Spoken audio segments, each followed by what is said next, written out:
أعوذ بالله من الشيطان الرجيم. بسم الله الرحمن الرحيم. اللهم صل على محمد وعلى آل محمد وسلم.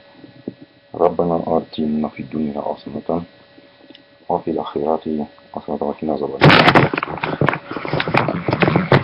Nous avons, grâce à Allah, hier essayé de parler de la quête spirituelle d'Ibrahim, prophète Abraham alayhi salam, dont la vie est pour nous un modèle que nous devons suivre, car dans le Coran, plusieurs fois Allah répète et rappelle aux musulmans: si on vous demande quelle est votre religion, dites la religion d'Ibrahim alayhi salam, homme de droiture et père du monothéisme pur. Il est le père du monothéisme pur parce que il a réussi, grâce aux épreuves qu'il a subies de la part de Allah et qu'il a franchi avec succès. Il a réussi à enlever de sa tête la notion du diable qui nous crée les problèmes que nous inventons parfois. Par conséquent, lui, il est arrivé à un stade où, dans sa notion de sa quête spirituelle, il n'existe qu'une seule entité, Allah subhanahu wa ta'ala. Il a réussi à éliminer toutes les autres entités de son esprit, de telle manière qu'il faisait un avec Allah, de telle manière qu'il s'est rapproché de Allah, et que Allah en a fait son ami. Nous, on accuse le monde moderne actuel d'être à la base de la faiblesse de nos foi à Allah. C'est un faux fuyant. Car l'histoire que on va maintenant étudier va justement nous montrer que c'est un faux fuyant. Notre faiblesse dans l'islam, ou par rapport à l'islam vis-à-vis de Allah, n'est pas liée à la société du monde dans laquelle on vit aujourd'hui. Elle est liée à notre incapacité à cerner la dimension spirituelle qui est dans l'islam et de pouvoir l'appliquer au quotidien. On a dit que la Fatiha était cette invocation qui te mettait un avec Allah, mais que la Fatiha avait une clé qu'il faut utiliser pour ouvrir la Fatiha et en faire une invocation ou une bénédiction qui marche. C'est la sourate Al-Asr, où Allah dit que les hommes sont tous en perdition. Déjà, il parle du fait qu'on est tous résidents de l'enfer. Sauf, on voit maintenant que ce sera aujourd'hui, comme on l'a aujourd'hui dans nos vies, une grande exception à la règle. C'est-à-dire, dans ce verset sur Al-Asr, dans la sourate Al-Asr, Allah nous indique, maintenant qu'on doit comprendre les choses spirituelles, que être musulman sera une exception à la règle de la religion mondiale. Alors que le contexte doit se faire. Parce que Allah sait très bien où on va. Lui, il sait déjà qu'en 2100 et quelques, comment sera la terre avec les habitants. Quelle sera leur mentalité, leurs relations sociales, il sait. Nous qui sommes, on ne peut pas imaginer ce qui va se passer dans 200 ans, 300 ans et ainsi de suite. Par conséquent, on prend conscience d'un fait principal qui est la société dans laquelle je vis. Normalement, si je crois en Allah, il n'y a aucune influence sur ma foi. C'est quand j'ai la raison mécanique, c'est-à-dire vis-à-vis des gens, que je prends comme témoin qui m'ont vu faire la religion et non Allah. En ce moment, la société me perturbe par ces déviations. Ce sont ceux qui ne sont pas prêts à faire la religion islamique, qui voient le diable à tous les carrefours. Même quand ils dorment, ils voient le diable. Pour que le diable envahisse autant ta vie,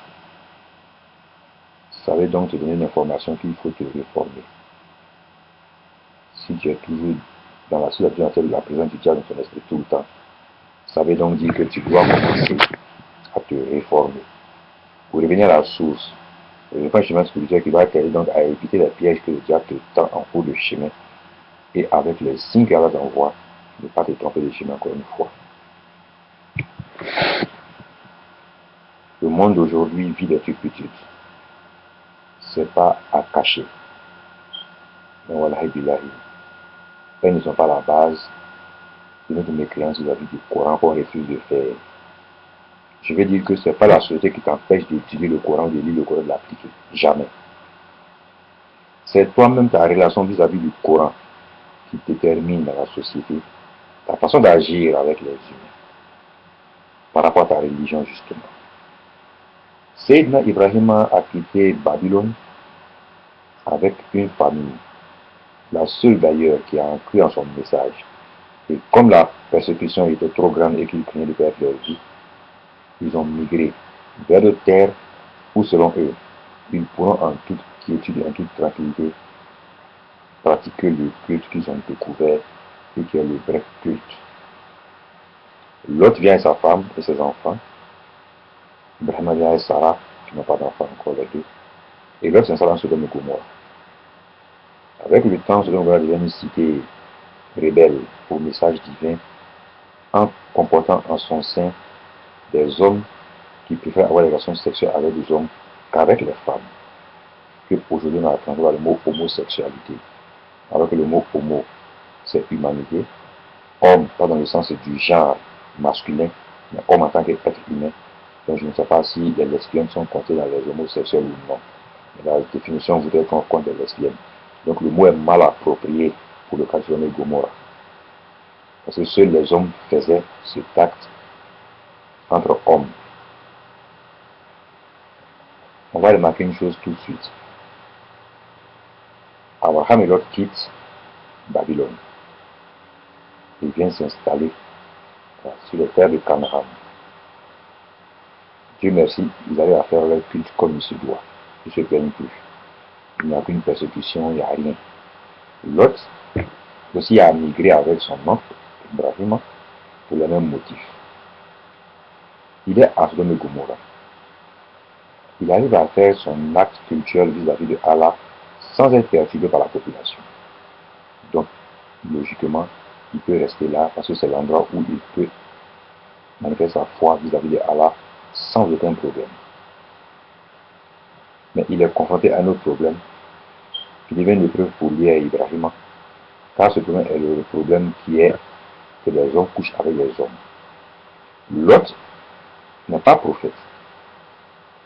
Dieu même ne lui parle pas en tant que tel pour lui donner des directives à suivre. Comme on l'a déjà dit, la quête spirituelle t'oblige à suivre un raisonnement logique divin qui va toujours t'enseigner à voir le chemin même quand tu es sans boussole avec le livre ou pas de livre. Mais tu verras le chemin quand tu as acquis dans ton esprit le raisonnement logique divin. On va prendre le cas de l'autre pour mieux comprendre ce que signifie raisonner de manière logique en suivant les préceptes divins. Nous on appelle à la réforme radicale le raisonnement logique divin, qui est raisonné, qui est opposé au raisonnement logique savanique, qui est irraisonné et pratiquement comme pour les fous. L'autre est à Sodome et Gomorrhe. Il voit des hommes coucher avec des hommes. C'est nouveau. Mais je pose une question. Depuis les hommes couchent avec des hommes, aucun n'accouche pour continuer la race humaine. Alors que le premier objectif de la relation sexuelle est de continuer la race humaine. En parenthèse, on a dit que beaucoup de gens font de l'amalgame. L'amour n'est pas le sexe. Le sexe n'est pas l'amour. Mais nous, on confond dans notre tête les deux, on sait pourquoi. Donc, il voit bien que quand les hommes couchent avec les hommes, il n'y a pas de continuation de l'humanité. Chose pour laquelle on est sur terre aussi.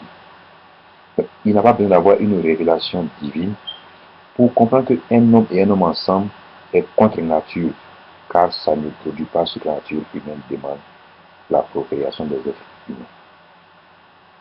Donc, s'associer avec un homme pour faire l'amour sexuel, le rang négatif de Allah déjà même. Car Allah a dit, multipliez-vous et remplissez la terre, dont je vous donne tous ces bienfaits, tous ces biens, en héritage et vous êtes les gardiens. Donc, si les hommes couchent à les hommes, la personne va augmenter. Donc vous commencez à aller négatif, vous avez du message divin.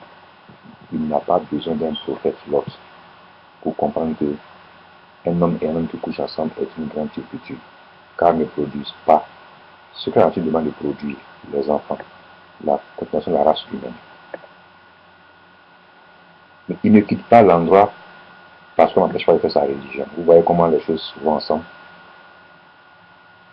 L'autre ne quitte pas Sodome et Gomorrhe parce que la chose essentielle pour lui, qui est la communication spirituelle en lui et Allah, n'est jamais perturbée par eux. On voit donc très bien que, première leçon importante à retenir dans cette affaire de la vie de l'autre, c'est ton cœur dans le milieu qui conditionne ta foi. Mais nous, on a fait le contraire, afin de plus lutter contre nos passions. Nous, on a fait le contraire, qui fait que c'est les éléments du milieu qui conditionnent notre foi intérieure. De telle manière qu'on n'arrive pas à faire la religion en ne s'accusant pas nous-mêmes, mais en restant sur les autres, nos errements et nos incompétences. En disant, la société est gâtée et ça gâte la tête des enfants musulmans. Oui, ça va gâter leur tête. Car toi qui es censé l'enseigner l'histoire de l'autre pour qu'ils comprennent que c'est le cœur de l'homme qui conditionne sa foi dans le lieu et non le contraire, tu ne lui donnes pas. Tu lui donnes au contraire même un paravent pour qu'il puisse dire c'est pas de ma faute, c'est le monde qui est comme ça aujourd'hui. Tu vas peut-être faire rire des gens, mais c'est pas ta faute. Il n'y a pas autre moyen que de te tuer pour aller dans un trou. Ta vie sur toi-même, tu considères que c'est pas ta faute qu'il est sur la terre. C'est juste une parenthèse. Donc on remarque bien que tu peux vivre dans un milieu hostile, comme un peu occidental d'aujourd'hui, où même l'homosexualité est ouvertement appliquée et même se protégée par des lois, de telle manière que même quand tu parles mal d'eux, tu vois des problèmes. L'autre au moins était plus libre que nous, parce que lui, il leur parlait, et il n'était pas astreint à des punitions pour ça. De nos jours, si tu parles mal de l'homosexualité, ou tu insultes un homosexuel, tu as des chances, tu as toujours devant un juge. Donc la loi est encore même plus dure pour nous que l'autre. L'autre nous enseigne ceci. Ta foi dans le milieu est ce que tu dois préserver par la méditation et la retraite spirituelle. Si tu n'as pas le cœur avec ce qu'ils font, le jour où Allah va frapper l'endroit pour corriger ce qu'ils font de mauvais, toi tu seras épargné. Mais si ton cœur est penchant vers eux, même fait 1000 recours, 1000 soujouds par nuit, quand Allah va frapper, tu vas sur le même sort qu'eux. C'est ce qui est arrivé à la femme de Lot, qui était pourtant épouse d'un homme bien, mais qui a commencé à fricoter avec ces gens de personnes et les informait quand son mari recevait des hommes, qu'il se faisait à des hommes qui sont venus cette nuit, venir les prendre. Quand Allah a frappé, elle est partie avec les mécréants qui commettaient ces actes de turpitude. Comme pour nous dire, c'est ton cœur dans le milieu qui conditionne ta foi. Quand tu as cette notion en tête, tu n'as même plus de problème à vivre avec les homosexuels, tu n'as plus de problème à vivre avec les personnes dérangées qui se créent des hobbies incroyables. Tu vis en paix, non seulement avec toi-même, tu vis aussi en paix avec le Très-Haut et tu comptes vivre en paix avec ceux qui sont tes voisins. Quand tu retires ta tête, la notion que c'est le cœur qui me conditionne ma foi, là où je vis, en ce moment, tous tes errements et tes égarements dans la religion, tu n'en seras jamais coupable. Tu vas trouver le bouc émissaire qui est le diable, que toi-même tu n'as jamais vu de deux yeux, que tu ne verras pas avant ta mort, mais si tu ne fais pas attention, tu vas le voir au jugement dernier, car ceux qui vont voir le diable au jugement dernier, je vais dire qu'ils sont en enfer. C'est la foi d'Ibrahim. Donc l'autre exhorte la population à changer de comportement. Malgré ça, ça s'empire. L'autre ne fait pas de prière pour les détruire. Jamais il le fait. Vous voyez, l'autre n'appelle pas sur les homosexuels, en griffe bien sûr, que Dieu les maudisse. Quand on prend l'histoire de la vie des prophètes, combien ont prouvé les paroles de malédiction que vous connaissez? Pratiquement aucun. Mais ceux qui ne sont pas prophètes, qui ne sont même pas dans le droit chemin, sur 10 mots qu'on dit à un enfant ou à un ami ou à un parent, 9 mots sont uniquement que des imprécations de malédiction ou des injures. Je sais qu'il y a des femmes et des hommes qui aiment employer ce mot-là dans le milieu, surtout nord de Côte d'Ivoire, bâtard.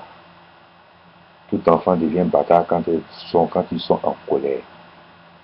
Oubliant que la notion de bâtard est très lourde en islam, car en islam, l'enfant appartient au lit. Pourquoi il y a des bâtards au lit en islam? Parce que nos cœurs dans le milieu n'ont pas suivi le mouvement spirituel divin. C'est le milieu qui s'est imposé à notre cœur, qui a donc permis qu'on accepte des lois de la société contraires à la loi islamique, et on en a fait des lois islamiques, sur lesquelles on est assis et on ne peut plus bouger. C'est normal que quand Allah frappe ce pays, les musulmans sont frappés aussi. Ça ne ment pas. On remarque bien ça dans la vie des pays. On est tous conscients de ça. Donc Allah décide de punir, malgré que l'autre les rappelle toujours à l'autre pour qu'ils laissent ce qu'ils font, qu'ils viennent au droit chemin. Allah dit trop c'est trop, je vais les punir, je vais les exterminer de la terre. Mais avant cela, les anges viennent et laissent une commission à Abraham, dont on avait à parler, et continuent le chemin pour se remettre Gomorrhe. Mais au cours de la nuit où Abraham les reçoit, quand il sait pourquoi les anges sont sur terre, la première des choses qu'Abraham fait, c'est de rappeler aux anges la présence de son neveu Lot, là-bas.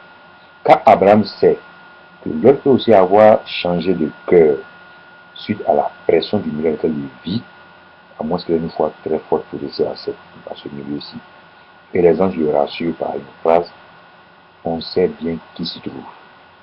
Comme pour dire à Ibrahim alayhi salam, ton neveu Lot n'a pas changé sa voix que toi tu lui as enseigné, que Allah t'a enseigné.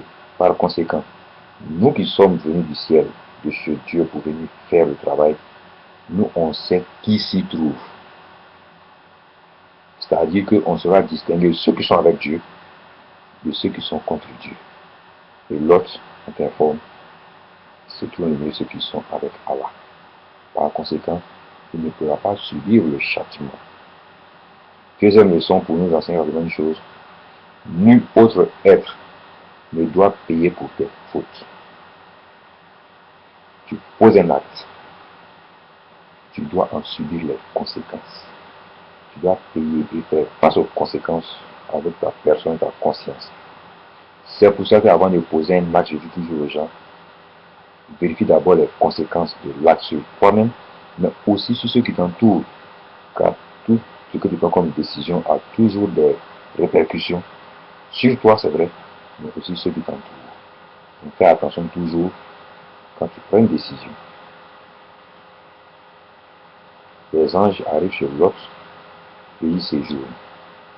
La femme qui est de connivence avec ceux qui sont dans les deux villes va informer les hommes que dans sa maison, son mari a reçu deux étrangers qui sont d'une beauté inouïe. Ça excite l'appétit sexuel de ces hommes qui viennent toute la nuit se disputer ces deux hommes entre eux. L'autre lui propose les filles qu'il doit prendre, qui est normal, et il veut les hommes qui n'est pas normal. Au petit matin, les anges disent à l'autre de quitter la ville et on sait ce qui s'est passé. La famille est restée, car comme on l'a déjà dit, son cœur était penchant pour ce qui était fait dans la cité. Par conséquent, elle a payé. Pas parce qu'elle était homosexuelle elle-même, mais parce que son cœur était avec eux. Pour nous dire ceci, quand Allah frappe dans un endroit pour punir, il ne punit que par rapport à ce que ton cœur ressent vis-à-vis de ceux qu'on doit punir.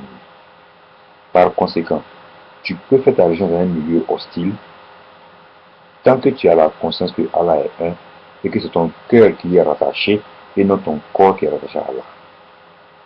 Notre relation avec Allah n'est pas physique. Notre relation avec Allah est spirituelle, qui est au-delà de ton corps physique, qui fait que Ton corps physique peut habiter dans l'endroit où il y a les trucs les plus évidentes, mais l'âme peut se retrouver toujours dans un autre domaine dans lequel elle évolue en conformité avec les règles divines, qui font que c'est ton âme qui sera intelligente derrière ton corps.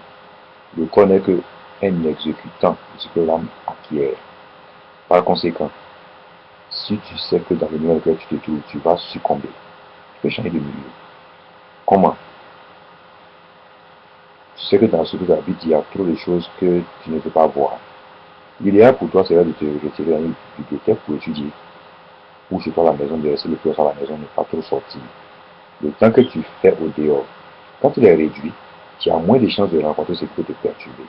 De telle manière que tu dois savoir distinguer toujours ce qui est bon pour toi, qui va te mettre sur le chemin divin, comme pour l'autre qui raisonne.